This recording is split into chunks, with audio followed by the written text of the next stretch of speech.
Stop. Just for a sec. Count the pieces of technology that are with you. AirPods, Smartphone. car, Watch. book. Yeah, books are technology. Want to notice more? I'm Adam. And I'm Chris. Find us on the Device and Virtue podcast. We argue the wrongs and rights of technology and faith in everyday life. Your everyday life. Okay, unpause. Back to your regularly scheduled podcast. Hey everyone, before we get started, let me remind you that Truce is listener supported. I'm working hard to do this show full time, which would mean bigger, better episodes for you and a healthier work-life balance for me. You can help out at trucepodcast.com/donate or on Venmo at @trucepodcast. The links are in your show notes. Nobody else is covering these huge topics in a sensible, researched, and high-quality way. So help me make more Truce. trucepodcast.com/donate. Okay, here's the show. This episode is part of a long series exploring the rise of Christian fundamentalism in the United States up through the Scopes monkey trial. This episode can stand on its own, but when you're done, go back and start at the beginning of Season 5. And this episode may not be appropriate for the little ones. It won't be graphic, but we will be discussing the ethics of human breeding and stuff you'll learn in health class. Hint, hint. Okay, here's the show.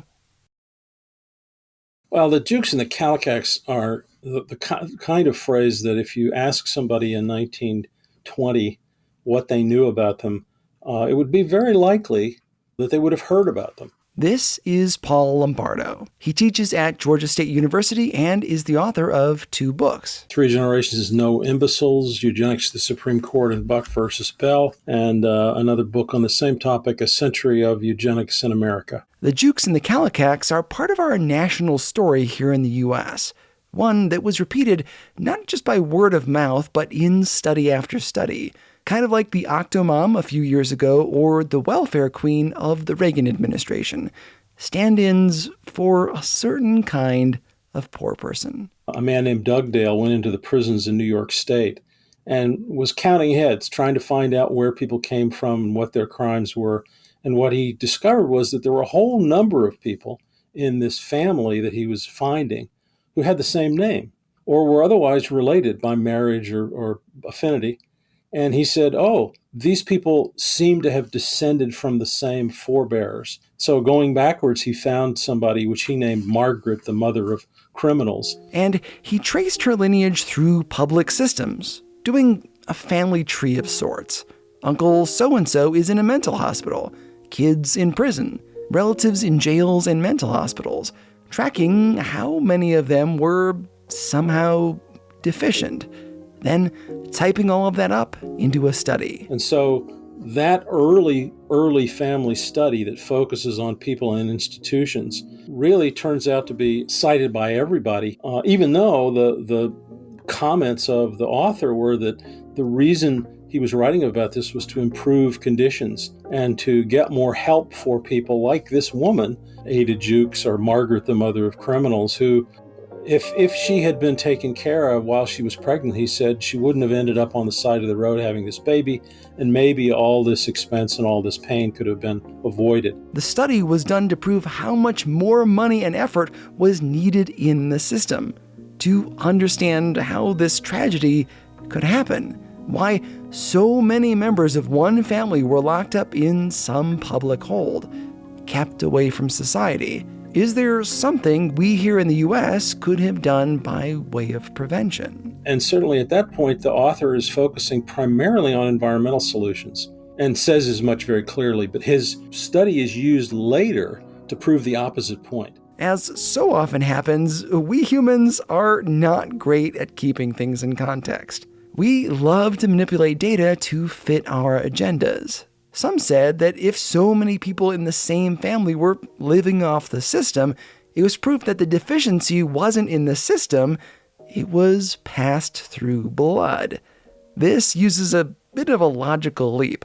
In simple terms, it takes the old nature versus nurture debate and tosses out nurture. They went all in on nature. And this phenomenon went beyond the Jukes. So you've got Ada Jukes on one hand from the 19th century. You've got the Calicacs and Deborah Calicac on the other hand, who is a a girl who lives in a home for the feeble-minded in New Jersey, and whose family background is traced to Martin Kallikak, the Revolutionary War soldier, who has two families, one a healthy one a family that's just full of the so-called cacogenic people who have children who fail in the contest of life. The Kallikak ordeal was really the story of two families, two branches of the same family tree.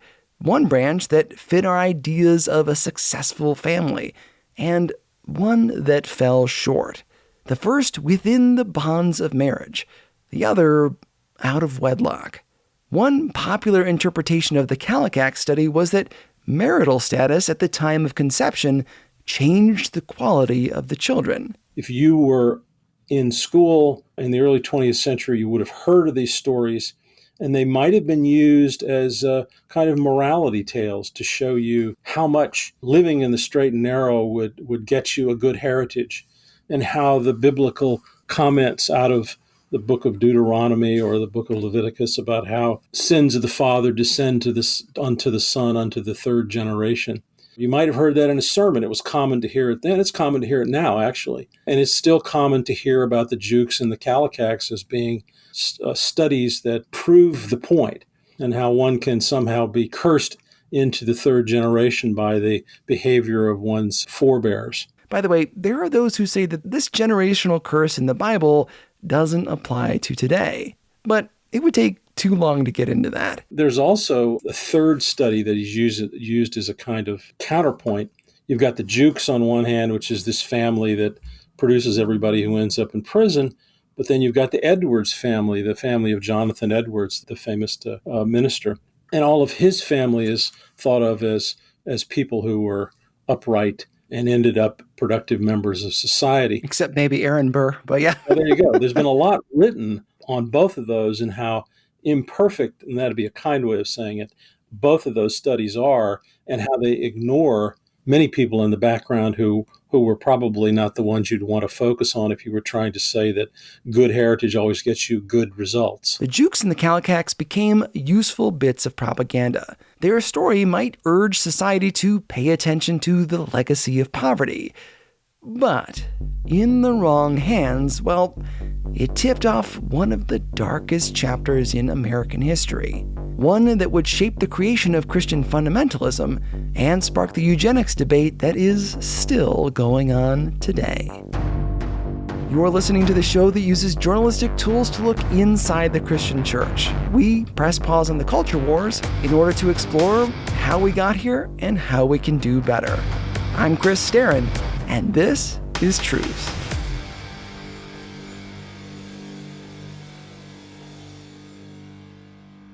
The idea that societies can be ordered goes back pretty far, increasing the number of those who are deemed fit and decreasing those who are not. Plato wrote about it, Thomas More wrote about it. What happened in the late 1800s is that people started taking those ideas and developing what would later become the pseudoscience of eugenics. The United States was an agricultural country in the 19th century. Part of working on farms involves selective breeding, taking the strongest cows, pigs, sheep, whatever, and mating them to hopefully produce healthier offspring. If this stuff works on the farm, why not breed bigger, faster, stronger humans? As I've been saying for the last year, this was an era of big ideas. Unions, women's suffrage, prohibition, currency reform. The country, pre-World War I, was filled with optimism.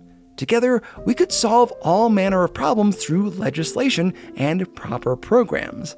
There was a side of the eugenics movement that genuinely wanted to help people, and we'll cover that a little later. But first, we should talk about the dark side. They used the law in some pretty nefarious ways. To keep people from getting married, for example, because they had what were thought to be transmissible, quote, defects, disabilities perhaps, like epilepsy, or cognitive limitations, which then were described as feeble-mindedness. By the way, we will necessarily be using some outdated terms in this episode. Other people were prevented by law from getting married because they were of different races. And that was a very strong part of the eugenics movement, was a focus and discrimination on people based on their race or their ethnicity. And the restriction of immigration based on race. And we have a national law to that effect from 1924 till 1965, a quota system for keeping people out who were thought to be defective, like Italians and Jews. He's referring to the Johnson-Reed Act. It limited the number of people immigrating to the United States depending on their country of origin, excluding all immigrants from Asia in an effort to keep the United States somewhat homogenous. The dark side of eugenics also included forced sterilization, taking people deemed unfit, like criminals or those with cognitive limitations, and making it so they can't have children, can't pass those genes on to the next generation. Sterilization laws were passed in more than 30 states. Some 60,000 people sterilized over the course of almost a whole century, but the last one not repealed until 2008. That's not that long ago. Imagine having someone determine for you whether or not you were fit to have children just because of how much money you earn or a special need. Eugenics is about two things. It's about sex and it's about money.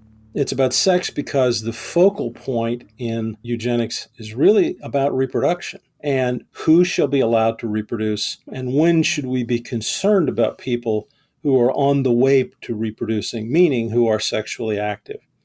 And so if you look at all the laws that are passed that have to do with eugenics, they tend to focus on people who have children with disabilities, whose children who are the result of illegitimate matings, who are children who have diseases because of sexually transmitted diseases. The earliest sterilization laws focus very clearly on people in same-sex relationships or people who are considered deviant because of their sexual practices. We were exiting the prim and proper Victorian era.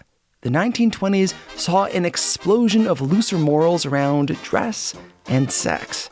Even if you're not one for biblical laws about reproduction or cultural mores that sometimes fill in the gaps where the Bible is silent, there were real public health concerns here. At the turn of the 1900s, there was precious little we could do about STDs like syphilis. Penicillin was not discovered until 1928, and not ready for medical use until the 1940s. Birth control pills were not a thing. Women didn't have as many opportunities as they do now. A single mom was bound to struggle even more than they do today. Progressive thinkers tried to figure out, how do we help people? How do you control a disease like syphilis, which has devastating impacts, especially on children? According to the CDC, 40% of children born to women with syphilis are stillborn or die of infection shortly after birth. Babies born with congenital syphilis, quote, can have bone damage, severe anemia, enlarged liver and spleen, jaundice, nerve problems causing blindness or deafness, meningitis, or skin rashes. It was a public health crisis. Now, if you were alive back then, what would you do? Seriously, there were no good treatments. How do you protect babies without modern medications?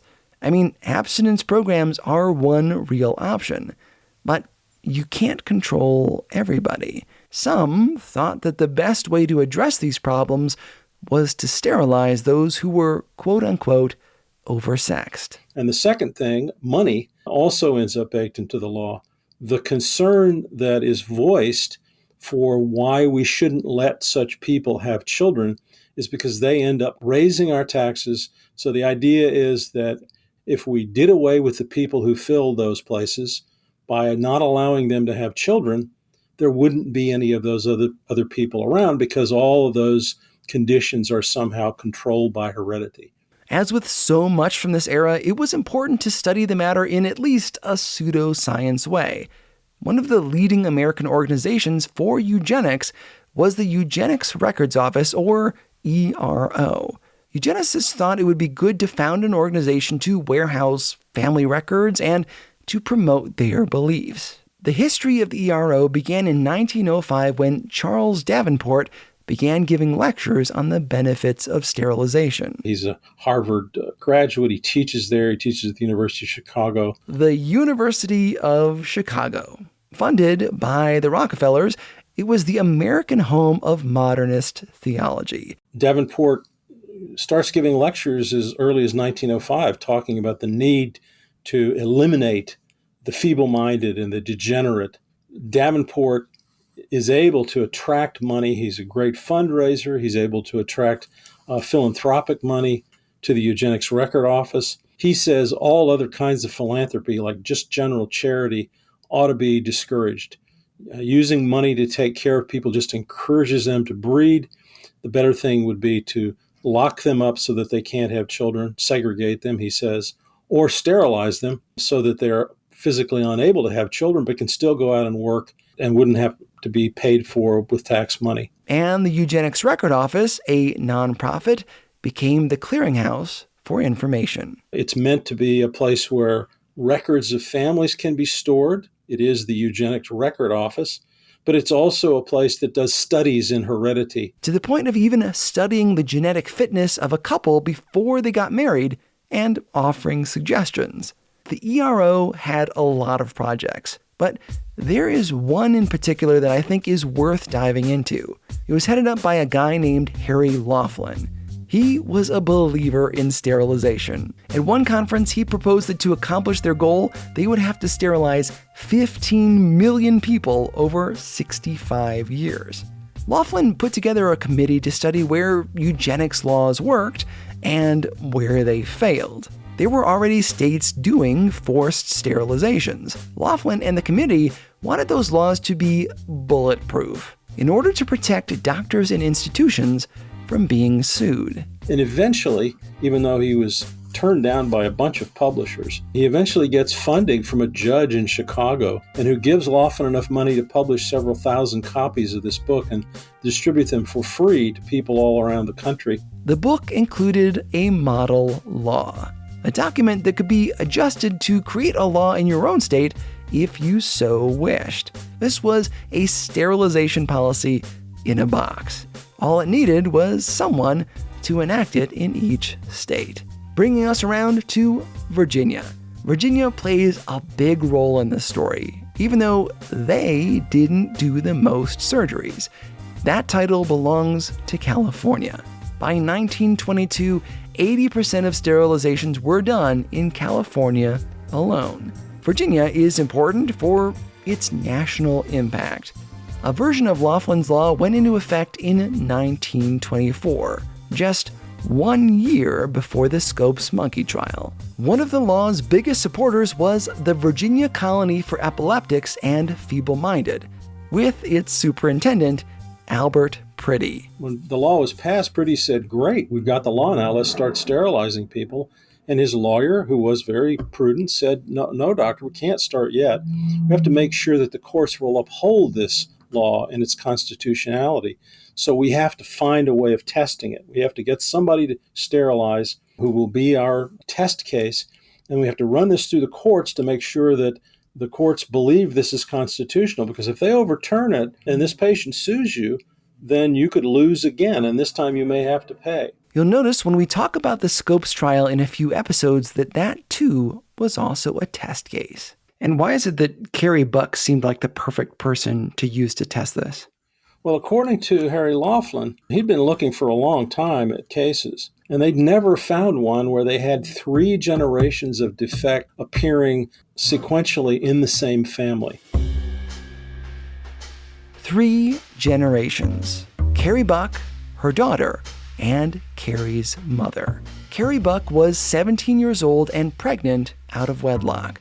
She grew up in foster care and had only 5 years of formal education. Some said she was more of a servant to her foster parents than a daughter. Her foster parents testified that she was subject to epilepsy, headaches, nervousness, fits, and convulsions. But they also said that she had no fits or spasms of any kind. Their story was inconsistent, but that didn't matter. As a single pregnant woman, she was viewed as morally deviant. Nobody bothered to mention that she'd been raped by the nephew of her foster parents. Carrie's mother suffered from pneumonia, rheumatism, and syphilis, and showed marks from needles, suggesting she'd injected drugs. She'd previously been arrested for prostitution and had given birth to illegitimate children, and she was declared mentally deficient, familial, moron. Then there was Carrie's infant daughter, Vivian. There were reports that there was something wrong with it too, something not quite right, something peculiar. And so Laughlin said, bingo, we've never had this before. We've never been able to find one family with 3 generations of defect. This proves that people inherit these problems. The baby was so young that it was hard to know much about its cognitive ability. That didn't seem to matter. The only testimony that said anything about what the baby could do was given by a Red Cross nurse who contradicted herself.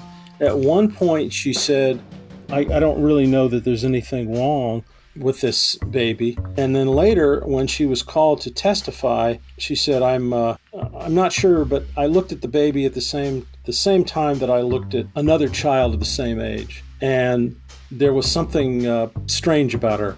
I can't put my finger on it, but there was something not quite right. She didn't seem normal.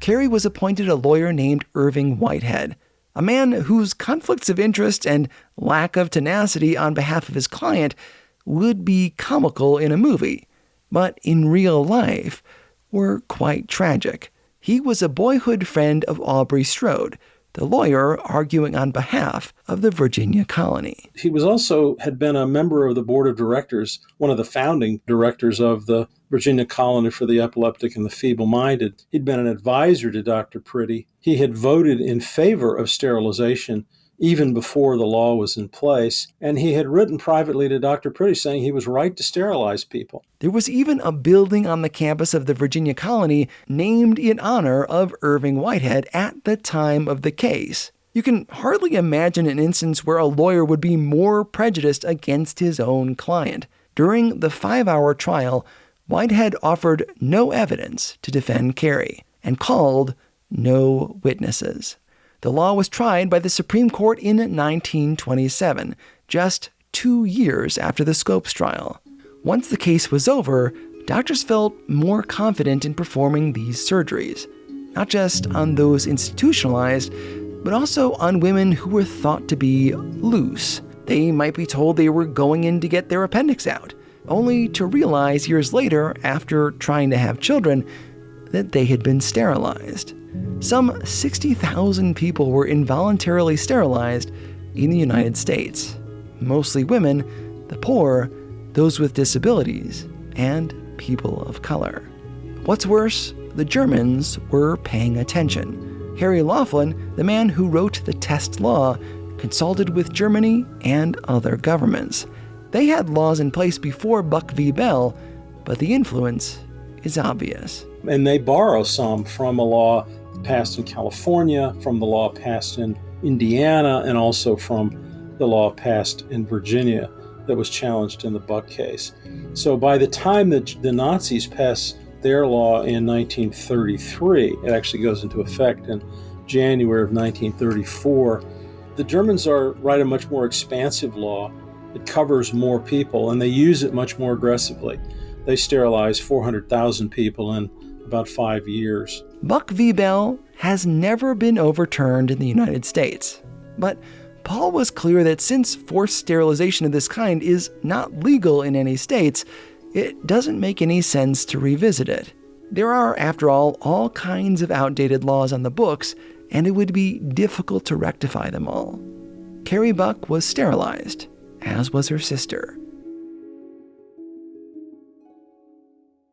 That is where the story ends in a lot of reporting on eugenics. Focus on the numbers, the tragedies, questions of the government to dictate how many children and what kind of children we should have.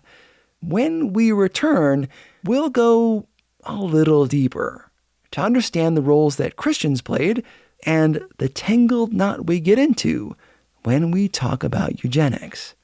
Stay tuned.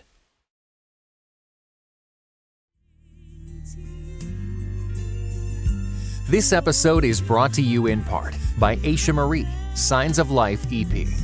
Written, arranged, and executive produced by Chicago-based artist-songwriter Aisha Marie, celebrating the God who makes the dead come alive by the word of Christ. Signs of Life sings of the beauty of God's character and power through His Son, Jesus Christ.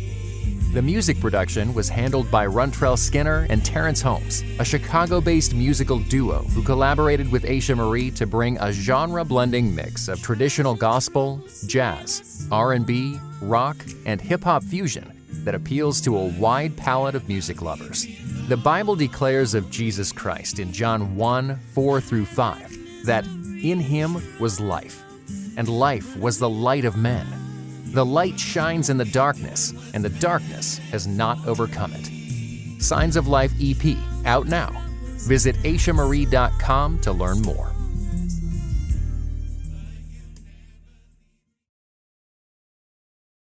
Now that we've discussed how eugenics became legal in the United States, let's take a step backwards.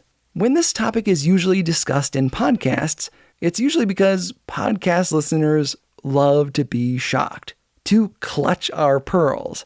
That was the first act.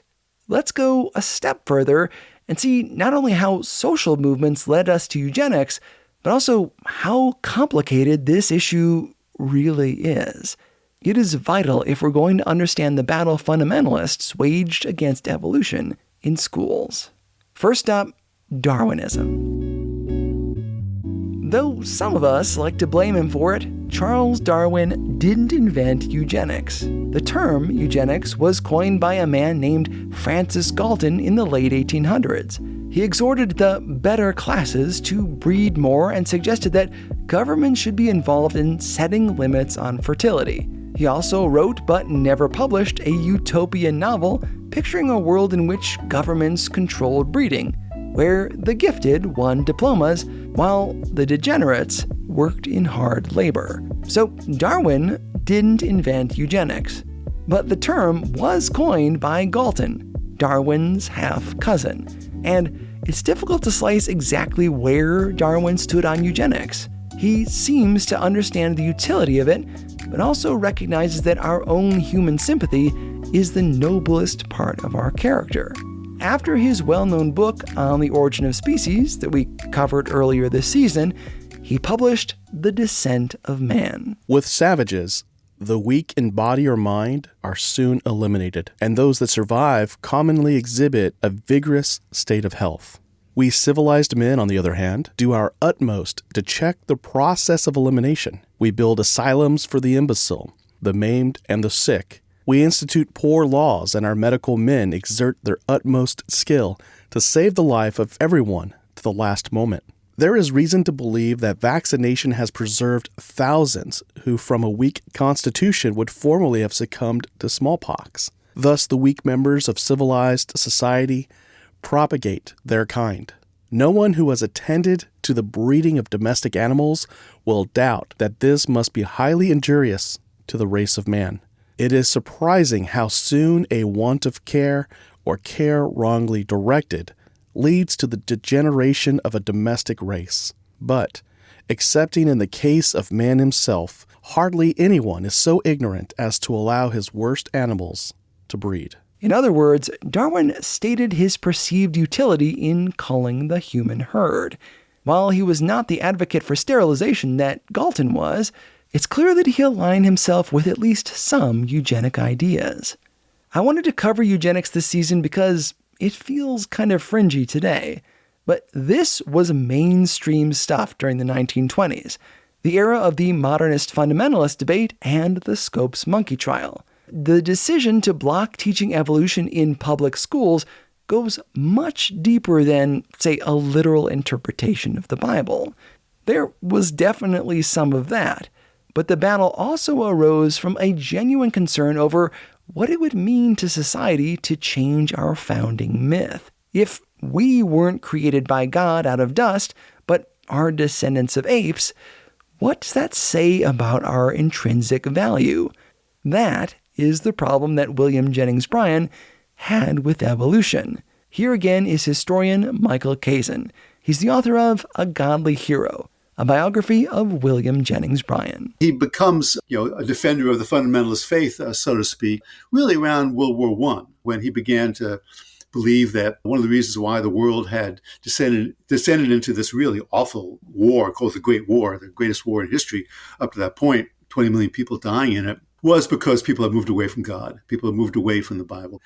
And then Darwinism is becoming more and more popular in colleges and in teaching of science more generally in the early 20th century. And so he sees Darwinism as a direct threat to young people imbibing the Christian religion and faith of their parents. And for him, he defines Darwinism really more social Darwinism. He doesn't spend much time studying the science, but he does study the way the science of Darwinism was applied by some Darwinists, by some evolutionists, to justify eugenics, to justify the idea of the survival of the fittest and self-preservation as the first law of nature. And he publishes a book of lectures he gave, sermons really, called Brother versus Brute in the early 1920s, where Darwinism is the brutish philosophy and brotherhood is the Christian philosophy. So for him, again, how you apply your religion or your secular beliefs is what really mattered for him. His politics didn't really change.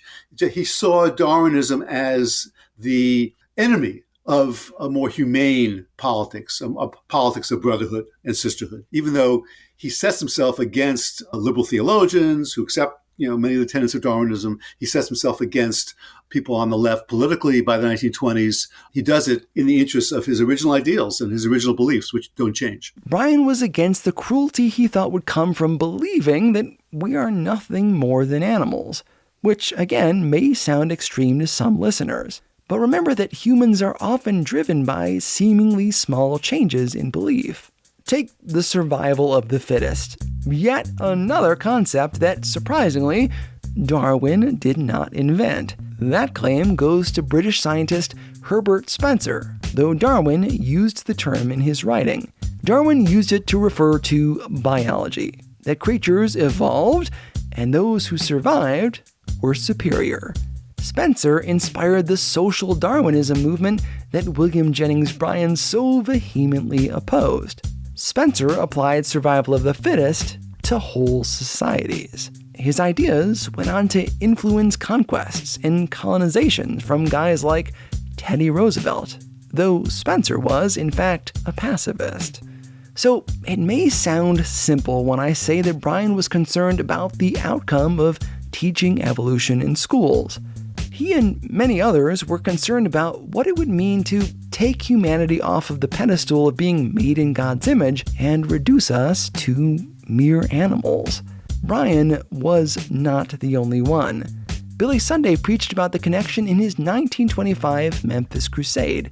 Even some pro-eugenicists like A.E. Wiggum expressed the link and believed that they couldn't convince people of the value of eugenics until they taught people about evolution. Before the commercial, I covered the part we often discuss in secular circles, the horrors of mass sterilization. Now we're discussing what you hear in Christian circles. Bryan was against evolution being taught in schools because this was an age of eugenics. At least, that's what we're told. We need to go one step further. I was at my local library outlining Paul's book for this episode when I came across a peculiar sentence. Society women who have entered the fight against vice pushed for the establishment of the National Society for the Promotion of Practical Eugenics. Their leaders include women like Mrs. Woodrow Wilson and Mrs. William Jennings Bryan. As you can imagine, that stopped me cold. Here I'd been working on this series based on the assumption that the Bryans were anti-eugenics. But it turns out that Mary Bryan was a leader in a eugenics organization called the National Society for the Promotion of Practical Eugenics, which means something in the way we talk about the Bryans and eugenics is amiss.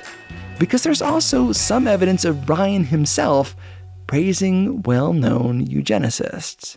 I think that it's hard for us in a modern era to place him either politically or ideologically in some cases, because he seems to be embodying things that we don't see put together these days in the same way.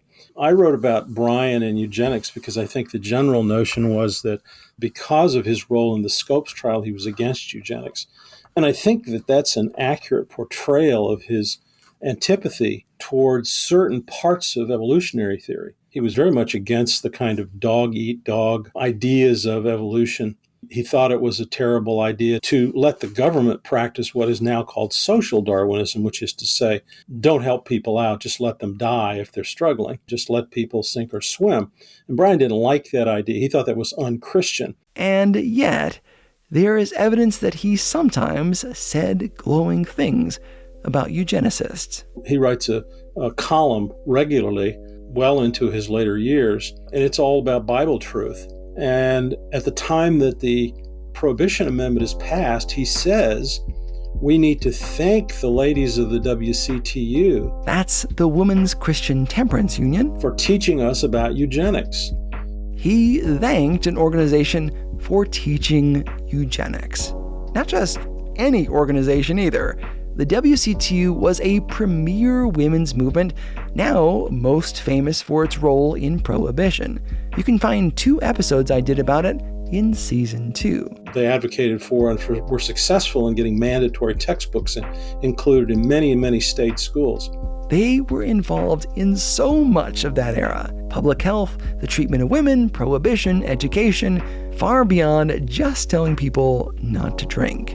And in those textbooks, they would say, you need to pay attention to eugenics. And eugenics, as I've already described it, as a field which doesn't approve of alcohol because of the negative effects of alcohol on families and on children and on newborn babies particularly. So Bryan is in favor of eugenics if it means, make healthier babies. But he's not in favor of it if it means this is a dog-eat-dog world where we shouldn't help our neighbors. That may seem like a contradiction. Or like maybe he was playing both sides of an argument in order to curry favor. Yeah, I've had a really hard time trying to split those hairs and figure out where he exactly stood, because that last speech he never delivered after the Scopes trial seems to make it clear that he's against any kind of cruelty, as you said. But then he goes on and praises the works of eugenicists. So how do you split that hair? Well, I don't think that, I think that's the right question to ask. I think it's the right question to ask for anybody, because I can give you a list of hundreds of people hundreds of very famous people who said strong things about eugenics. And I'll give you an example. Clarence Darrow. Clarence Darrow, who of course is Bryan's opposite in the Scopes trial, mocks Bryan's position on evolution, and for that matter on religion. We'll cover Darrow in depth in the next episode. This season is headed towards a discussion of the Scopes monkey trial, a case in Tennessee that tried to suss out whether or not it was legal for states to block the teaching of evolution. Bryan was on the prosecution, Darrow on the defense. Darrow was a bad boy lawyer, often fighting on behalf of unpopular causes. He was also a famous atheist. And writes an article which is published in the 1920s about his contempt for eugenics, his contempt for eugenic sterilization particularly. The kind of operation performed against Carrie Buck. But in 1915, there's a famous case, the Bollinger baby, where the doctor in Chicago decides to not treat a baby who's born with serious illness and disability. And a group called the Medical Review of Reviews out of New York goes around and finds some famous people and asks them what they think about this. What do they think about the non-treatment of disabled infants as part of eugenics? And Darrow says it's fine. Interestingly enough, so does Helen Keller. Helen Keller, of course, a famous writer and activist, herself both blind and deaf as a young child. Many well-known people supported some form of eugenics, as I mentioned earlier, including American presidents Teddy Roosevelt, Woodrow Wilson, Warren Harding, Calvin Coolidge, William Howard Taft, and Herbert Hoover. At least Darrow says, no, I'm not for it. I don't think they know what they're talking about. I don't think that doctors can make those kinds of decisions about people's future. So is he for eugenics or against it? Well, it depends on what you're asking about.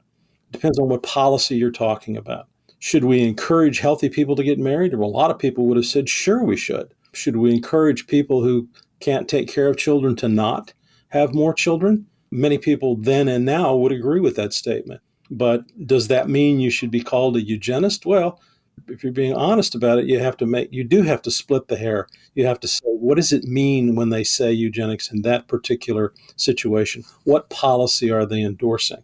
Which, as you know, requires actual work. It's much easier to label someone a eugenicist and walk away.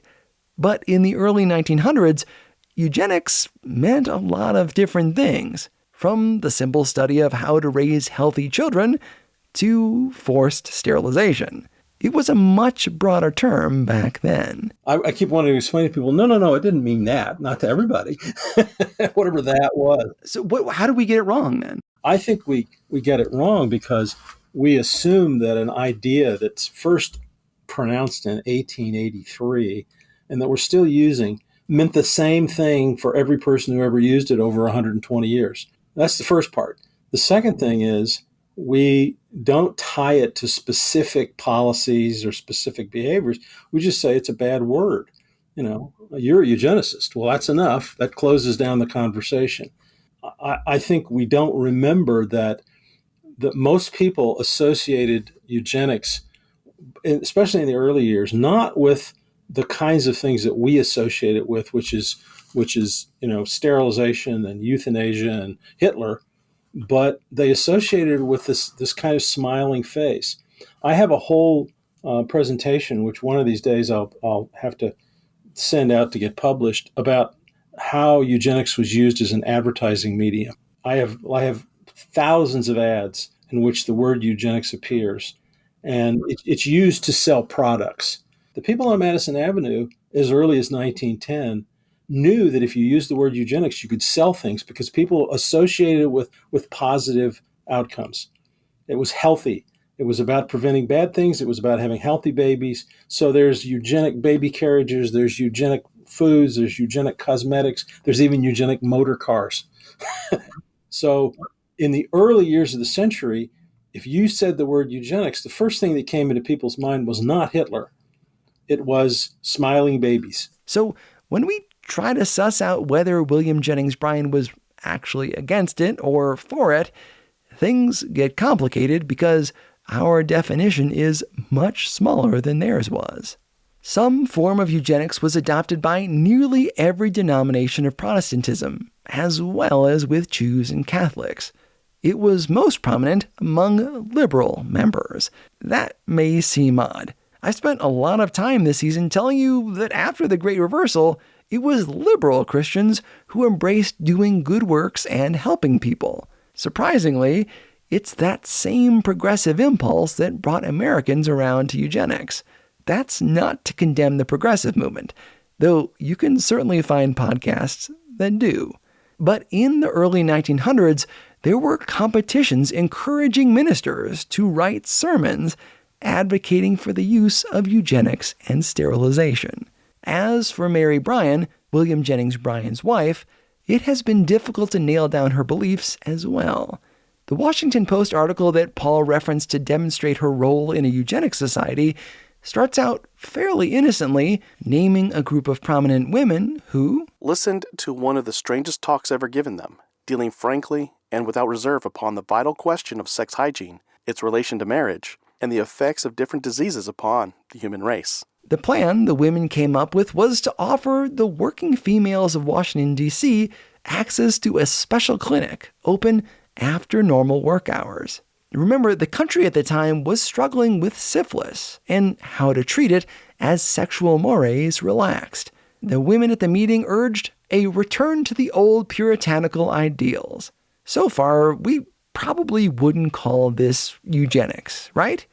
It's just a frank talk about stopping the spread of STDs. The article ratchets up the tension by discussing what to do with people who have epilepsy. That many of the cases of girls who went wrong were due to feeble-mindedness contracted from the parent.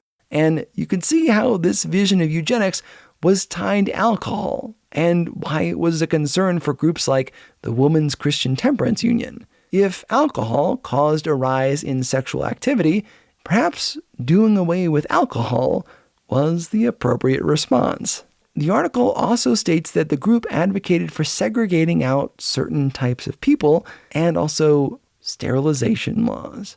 We don't know how much of this Mary Bryant was behind, or how much translated to her husband, but it seems that there was some advocacy for eugenic sterilization in their household.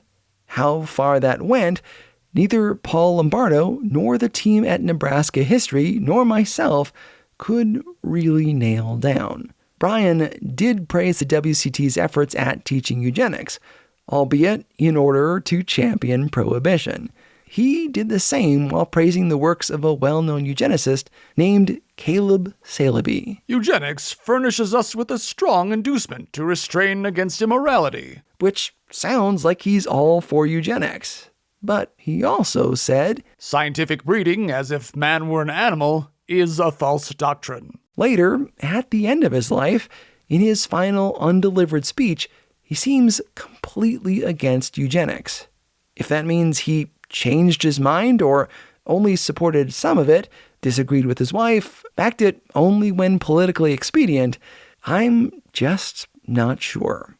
What we do know is that evolution and eugenics were linked in the minds of many, that this movement to sterilize people against their will happened here, and went on to inspire the Nazis in their own efforts to forcibly control whole populations of people, and that this movement continues today. There are documented cases of it happening in the US as recently as the 2000s, with women in California sterilized in prisons. As we continue this season, I want us to really understand this time period. Fundamentalism arose in the 19-teens and 20s in an era that some of us look back on as quaint, but that's not even close to accurate. So when we get to the Scopes trial in just a few episodes, I want us to keep all of this stuff in mind. The fear of teaching evolution in school was tied to real concern about how far the government should or could go. Frankly, I'm hearing more and more discussion of eugenics in the media. Not to mention mudslinging by both the left and the right, accusing each other of eugenics through abortion, while limiting who can marry, and fear of immigrants. What we tend to miss goes way back to the beginning of the episode.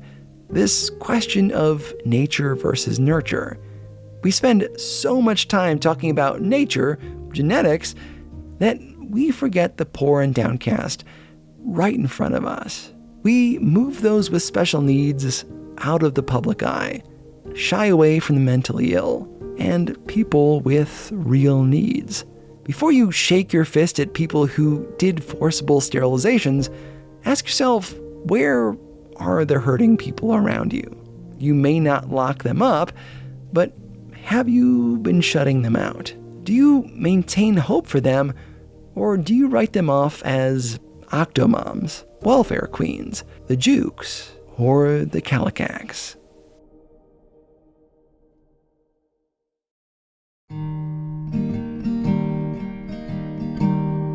Special thanks to Paul Lombardo. He's a professor of law at Georgia State University and the author of 2 books, 3 Generations No Imbeciles from Johns Hopkins Press and A Century of Eugenics in America, from the Indiana Experiment to the Human Genome Era. I also used Preaching Eugenics by Christine Rosen from Oxford University Press. For a list of sources, please check your show notes or visit trucepodcast.com. The staff at History Nebraska was kind enough to dig through archives to uncover a number of newspaper articles, including the one from the Washington Post that I quoted here. Thanks to Matt Pearsall and everyone there who contributed. I also played a clip from my interview with Michael Kazin, author of A Godly Hero, and his new book is called What It Took to Win. It's a history of the Democratic Party. Special thanks to Jerry Dugan of the Beyond the Rut podcast for his vocal work. I've got much more with Paul Lombardo as a bonus for patrons who donate via patreon.com. We talk about how we in the media sometimes fail to represent eugenics correctly, how he came to study it, and what it was like to meet the real Carrie Buck, Your financial help really is a blessing to me. I would love to do this show full time. Right now, I'm pretty much exhausted from the 5 years of starting driving school bus at 6:30 in the morning and working on this show until afternoon route. It often means 11-hour days and long weekend trips to make ends meet. This show isn't done by some big conglomerate.